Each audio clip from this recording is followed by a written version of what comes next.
Fatimah Channel.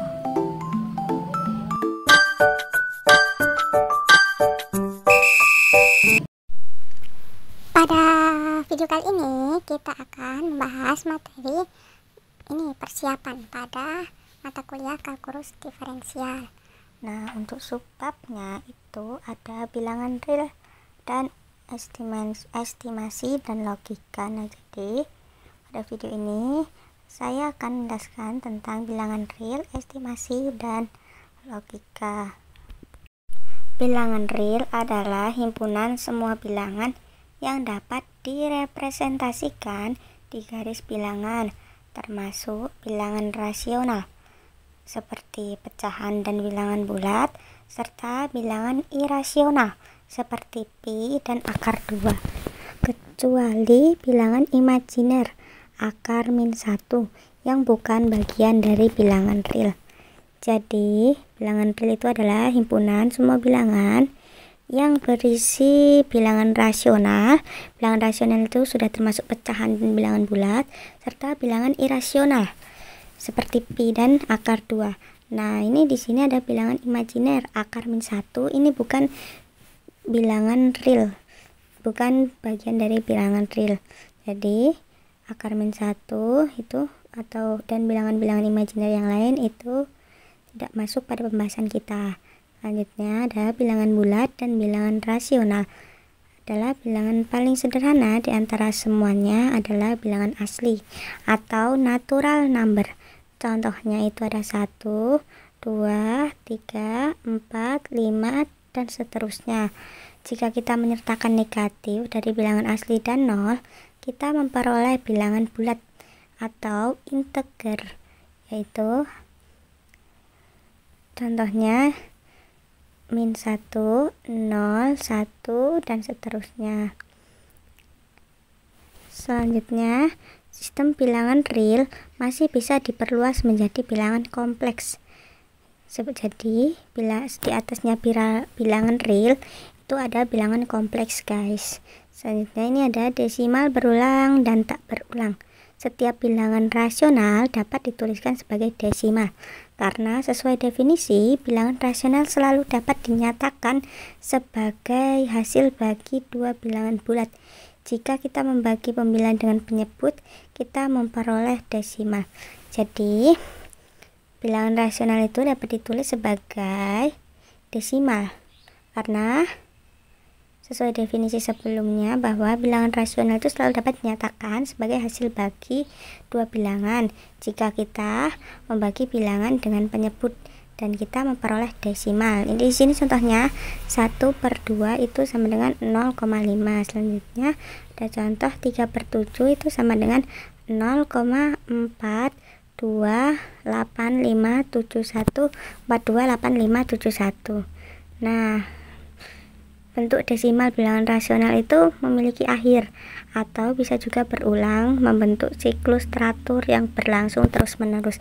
Nah, di sini kan 1/2 itu sama dengan 0,5. Jadi dia udah mentok di situ kan. Nah, ini adalah bilangan rasional karena dia memiliki akhir. Lalu ada 3/7. 3/7 ini tidak ada ujungnya, tetapi siklus desimalnya itu berulang. Di sini itu 3/7 itu sama dengan 0,428571. Lalu itu berulang lagi ada 428571 hingga seterusnya. Nah, seterusnya lagi itu nanti ada 428571 terus 428571 sampai seterusnya. Seperti itu. Sedangkan untuk bilangan irasional itu ada akar 2 sama dengan 1,41421356623.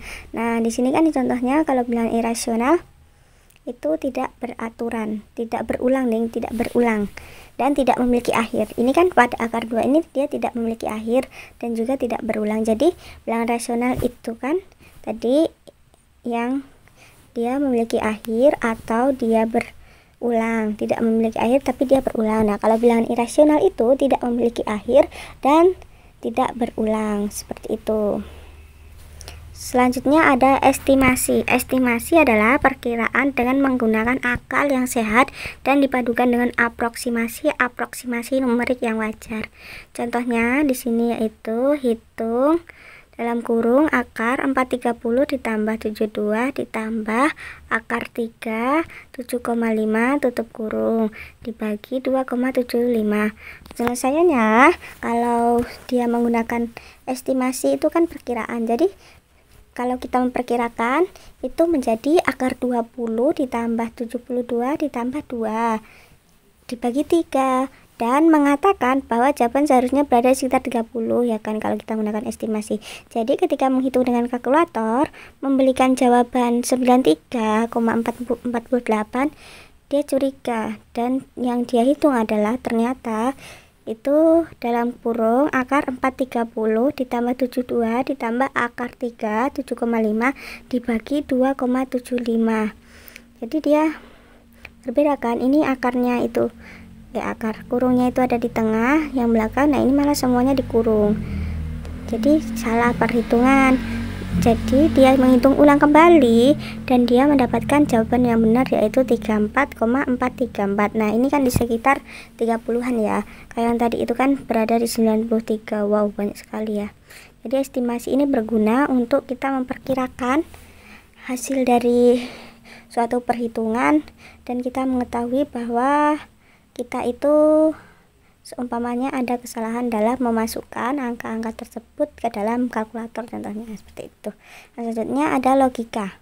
Logika dalam matematika adalah cabang ilmu yang mempelajari prinsip-prinsip penalaran dan aturan berpikir yang digunakan untuk membuktikan kebenaran suatu pernyataan atau teorema secara sistematis. Nah, hasil-hasil penting dalam matematika itu kan disebut teorema. Banyak teorema dapat dinyatakan dalam bentuk jika P maka Q, atau dapat dinyatakan ulang dalam bentuk ini. Dalam logika matematika, P disebut hipotesis atau premis, sedangkan Q disebut kesimpulan atau konsekuensi. Jadi logika itu berperan penting dalam matematika karena dia berguna pada setiap teorema-teorema. Nah, teorema-teorema itu kan pasti ada di setiap